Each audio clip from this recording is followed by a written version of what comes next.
Come on. And we're live. Hello, and welcome back to the Business Octopus. Let me put my little banner up there. Hello. How you going, Amanda? Fabulous. And yourself, Avon? Well, happy Friday. It's now like eight o'clock, and we've been up since 5 with like 3 different calls, and here we are on our live stream. So maybe a little bit behind the 8 ball, I don't know, but I guess it's pertinent that we're talking about time zones and working across them. So I think that we tend to talk about things that are salient or top of mind, like at the time. So what's the problem we had to deal with? What's the frustration we're feeling, or what's the opportunity that we're seeing? So what about time zones got it into your head today? Well, it's, you know what? So I'm used to doing early mornings, like you said, Avon. So, maybe from 4:30, 5 a.m. to work with US clients. This week I had a 1 a.m.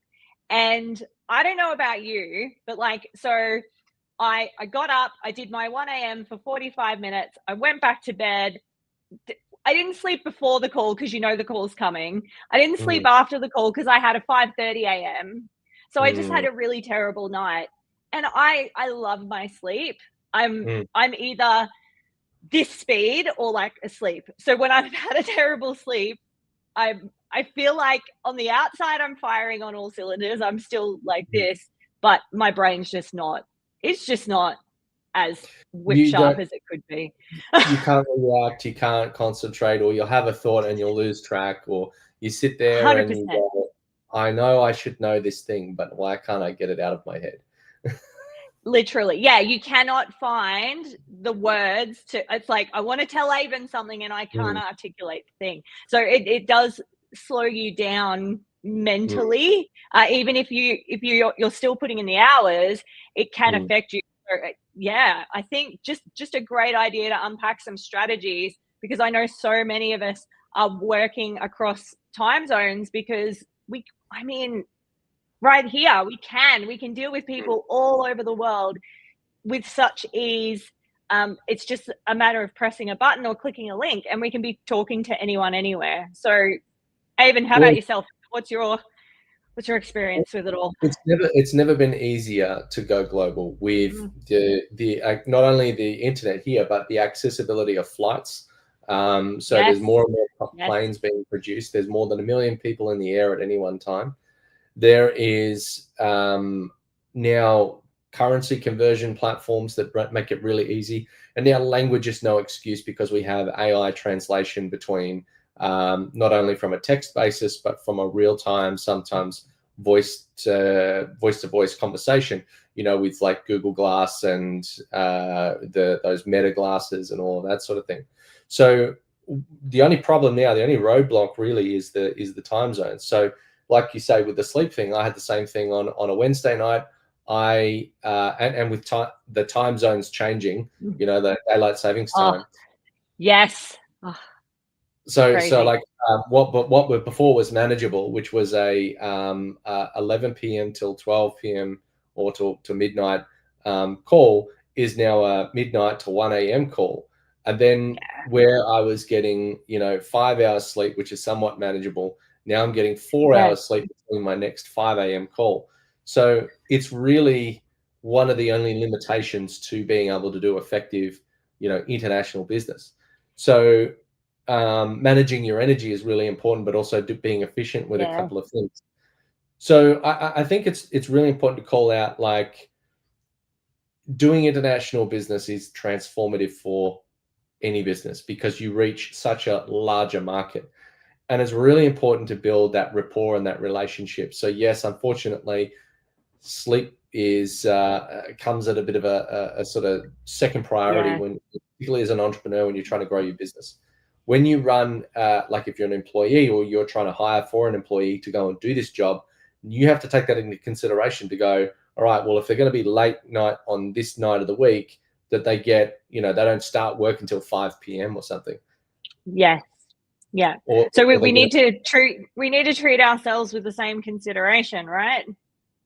Yes and no. I mean, I'm a big fan of, like early on, you've got to make those moves. You've got to do that work to really drive that business growth. It's not going to happen with anybody else sitting there. You've got to actually have the chutzpah and drive to make something happen. So I think it's worth it, but obviously delegating is a lot harder. But there are a few things to make it a bit easier and more manageable. One of which is just really leaning into all of the asynchronous tools. We sit here, we're on a call at the same time, but there's nothing wrong with sending a Loom or a StreamYard or some kind of video recording to that person. The biggest problem is the delay. If I send an email and you're working in complete opposite time zone, you probably won't read it till 12 hours later. Then you send a reply, then I won't read it till 12 hours later. So it's a full 24 hours until you actually get that kind of message. The other option is you use like a WhatsApp or a Teams or a Telegram or something where you have those instantaneous comms. But again, if I'm like, yes, I answer calls in the morning, but if I'm asleep, I don't see it. I've got my notifications. 100%. And I think it's important because of that delay, you just need to give things a little bit more time. So for example, something that Avon and I might achieve in 2 days in the same time zone, we might need to allow maybe 3 or 4 days because of the time difference with a bit of to and fro. Would you say that's fair, Avon? Yeah, absolutely. And I think, you really need to set up and rely on a local champion, someone who is able to make decisions in that time zone, is able to, pick up the torch and run with it, really understand what it is you're trying to do. And they kind of have to intuitively act on your behalf and be able to make decisions without you and without having to consult with you all the time. So actually content like this really helps, where you can kind of have, what's your understanding, what's your kind of, what's your sort of like intent for the business and what you're trying to achieve, so that they can show initiative and actually make things happen. We do have a couple of conversations. So we say, can you read what I say next? Unlikely. That depends. Worth listening to. So let's hear what you have to say first. But yeah. So basically having someone that you can pretty much run a decent business with and have complete faith in. So that is a lot of trust. You might have to go there in the first instance to build those relationships and that rapport before you allow someone the keys to your business when in your absence, basically. Absolutely. And I think it's really important that you set those team members up for success with some, like, give them resources like videos like this, give them a playbook, make sure they understand, if I'm acting on behalf of Avon, if I'm acting on behalf of Amanda, what would they do in this particular situation? So making sure they have all the resources to be able to make those decisions. Yeah. Well, just for reference, we won't be saying what old mate asked for us to say. No. Anyway, so we've got all right. The other one I would say is setting a schedule. Like a lot of the times when we have very little time or that inability to sort of react to things, and like we have to kind of plan for our sleep and our rest. You can't just go, all right, well, I'll get the call in the middle of the night, because even if you get a call and you're going to be groggy and you're not really going to know which way is up and you're not going to have that ability to concentrate. Yeah. So it's much better to set a schedule to say, yes, I get up at this time every week to make time for those calls or to make time for that conversation or answer those questions. So that becomes more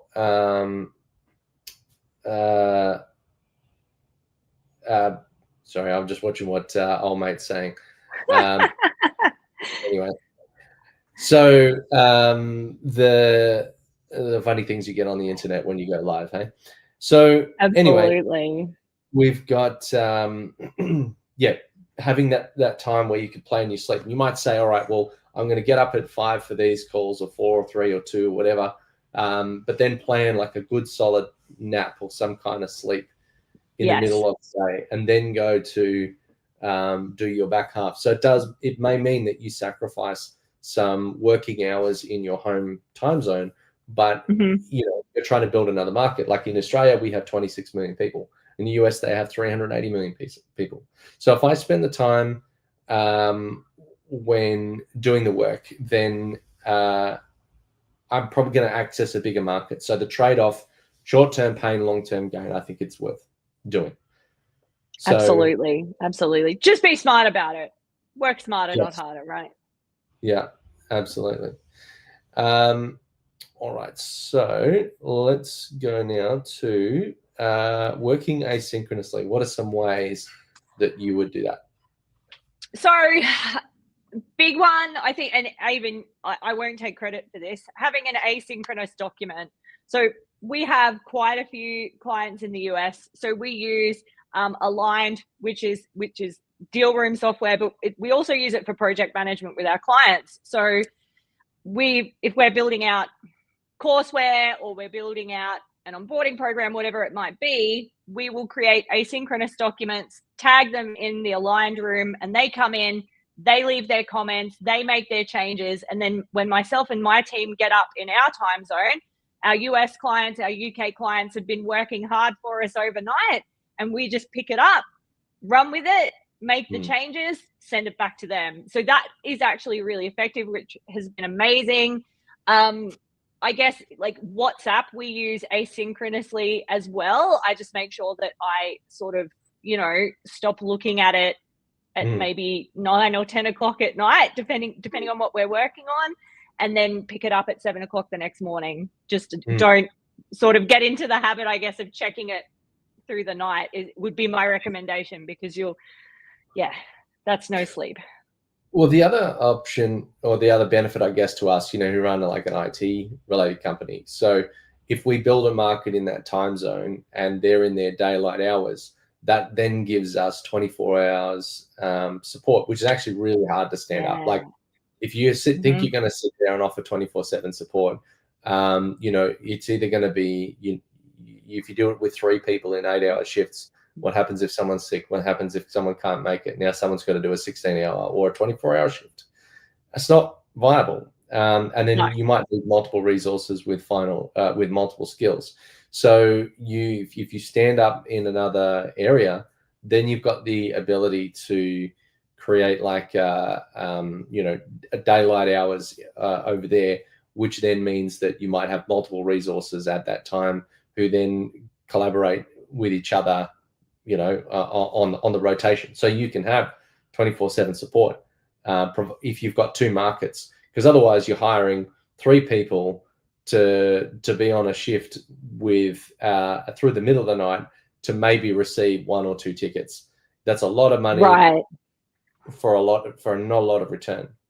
So it's much better if you can have a market that's fully operational in that time. That way they're awake, they're on, they're mentally like ready to go, they're fresh because it's their awake hours.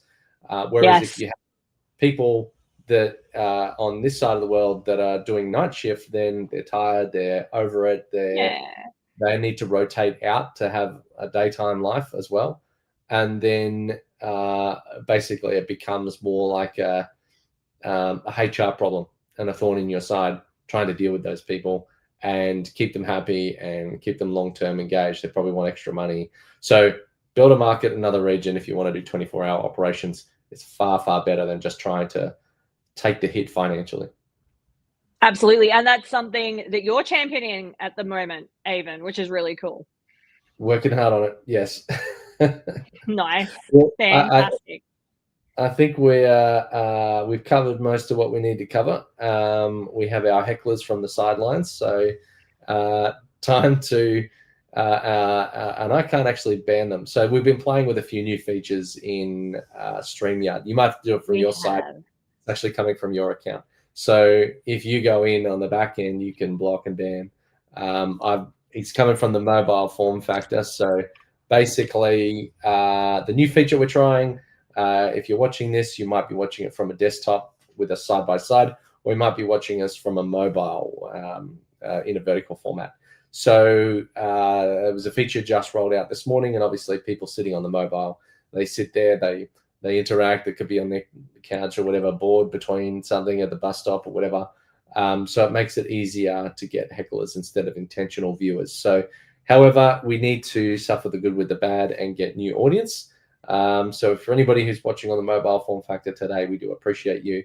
That Absolutely. would be you on Facebook or on YouTube. Unfortunately, we can't multi-stream or multi-format streaming into LinkedIn just yet. It's one or the other.